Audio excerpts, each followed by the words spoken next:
कक्षा 6 से 8 के लिए वर्कशीट नंबर 7 है बच्चों। कक्षा 6, 7 और 8 तीनों क्लासों के लिए वर्कशीट है बच्चों। ये कॉमन वर्कशीट है। तो बच्चों देखिए, इस वर्कशीट में एक तस्वीर दी गई है। बारिश इसके अंदर चल रही है और बच्चे इसमें खेल रहे हैं। तो देखिए बच्चों, बारिश से संबंधित वर्कशीट है। तो देखिए क्या बताया गया है इसमें। बारिश का मौसम जो सभी मौसमों में सबसे महत्वपूर्ण और ज़रूरी होता है। इस मौसम में सभी पेड़ पौधे फिर से एक बार खिल उठते हैं और पूरी तरह से बारिश की वजह से हरे भरे हो जाते हैं। बारिश की वजह से गर्मियों के मौसम में सूखे तालाब और नदियाँ भी फिर से एक बार बहने लगती हैं। बारिश के कारण वातावरण में फैली गर्मी भी नष्ट हो जाती है, जिससे पूरा वातावरण ठंडा हो जाता है, जो हम सभी को एक अलग ही आनंद देता है। इसलिए इस मौसम का दुनिया के सभी लोगों को इंतज़ार होता है। तो बच्चों देखिए, इसमें पहला क्वेश्चन दिया गया है वर्कशीट से संबंधित, बारिश से संबंधित क्वेश्चन है। बारिश के मौसम में किन किन बातों का ध्यान रखना चाहिए। तो बच्चों किन किन बातों का ध्यान रखना चाहिए। पहली जो बात है, गड्ढों के अंदर गड्ढे होते हैं बच्चों आसपास, उन गड्ढों में पानी न भरने दें। गड्ढों में पानी एक तरित न होने दें, एक तरित न होने दें, क्योंकि इन गड्ढों में मच्छर पैदा हो जाते हैं। और यदि पानी भर गया है, यदि पानी भर गया है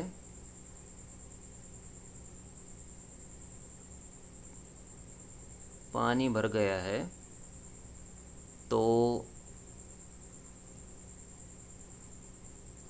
उसमें केरोसिन का थोड़ा सा तेल का छिड़काव करें। मिट्टी का तेल होता है बच्चों, केरोसिन तेल, मिट्टी के तेल का छिड़काव कर दें।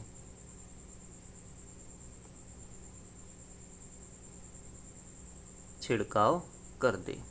ये 2 पॉइंट आप वीडियो को रोक करके नोट कर सकते हैं। तीसरा पॉइंट मैं इनको हटा करके लिख देता हूँ।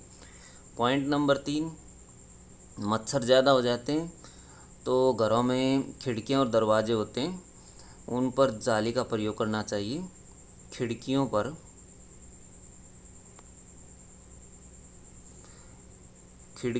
पर जाली लगवानी चाहिए। जाली बच्चों मच्छरदानी लगवा सकते हैं इस पर, या फिर जो स्टील की जाली होती है वो भी इसमें लगवाई जा सकती है। जाली का प्रयोग करें, मच्छरदानी का प्रयोग करें, मच्छरों को दूर भगाने वाली दवा का प्रयोग करें। तो इस तरह से आप और पॉइंट भी अपनी तरफ से लिख सकते हैं। तो बच्चों ये 3 पॉइंट काफ़ी हैं। प्रश्न नंबर 2 देखिए, हम बारिश के पानी का सदुपयोग कैसे कर सकते हैं। पानी को एकत्रित करके, पानी को एकत्रित करके या इकट्ठा करके, एकत्रित करके, एकत्रित है बच्चों, एकत्रित करके उसका उपयोग घरेलू कार्यों में, जैसे बच्चों कपड़े धोने, साफ सफाई में, घर की जो साफ सफाई होती है उसमें प्रयोग कर सकते हैं, साफ सफाई में, और अन्य कार्यों में, और अन्य बहुत सारे कार्य होते हैं बच्चों, उनमें प्रयोग कर सकते हैं। कार्यों में प्रयोग करें। तो इस तरह से बारिश के पानी का हम सदुपयोग कर सकते हैं। आपके अनुसार बारिश के पानी का क्या महत्व है। बारिश के पानी का बहुत महत्व है।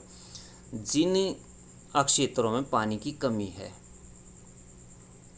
जिन क्षेत्रों में, जैसे राजस्थान है बच्चों, क्षेत्रों में मरुस्थलीय एरिया, पानी की कमी होती है, की कमी होती है तो वहाँ पर किसान जो है, किसानों की फसल होती है, किसानों की फसल सूख जाती है बच्चों, वहाँ बारिश का काफ़ी ज़्यादा महत्व है। बारिश के पानी से फसल उगती है। बारिश के पानी का उपयोग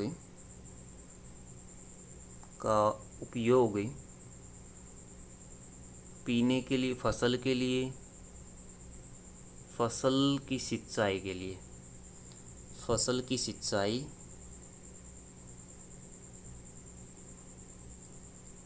व अन्य कार्यों के लिए किया जाता है।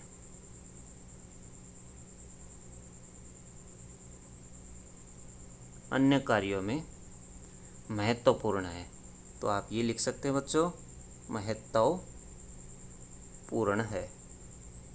और पॉइंट भी आप अपनी तरफ से इसमें लिख सकते हैं। बारिश के पानी का बहुत महत्व है, इसका उपयोग कई कार्यों में किया जाता है। वर्षा के 3 पर्यायवाची शब्द लिखिए। तो बच्चों वर्षा का है बच्चों बरखा, आपकी हिंदी की व्याकरण की बुक में दिए गए, वहाँ से आप लिख सकते हैं बरखा, बारिश, बरसात।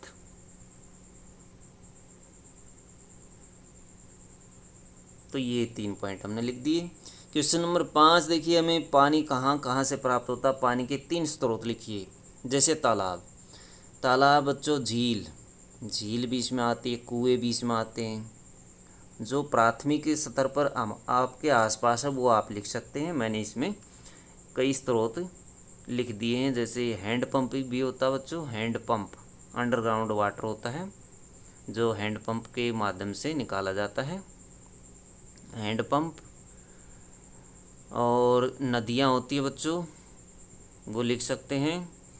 और समुद्र भी हो सकते हैं, बड़ी बड़ी जगह पर जहाँ पर पानी की कमी होती है वहाँ समुद्रों से पानी प्राप्त किया जाता है। तो ये आप 3 मैंने लिख दिए हैं और आप इसमें ऐड कर सकते हैं। तो बच्चों ये थी आपकी कॉमन वर्कशीट कक्षा 6, 7 और 8 के लिए। वीडियो अच्छी लगे तो लाइक करें, हमारे चैनल को सब्सक्राइब करें।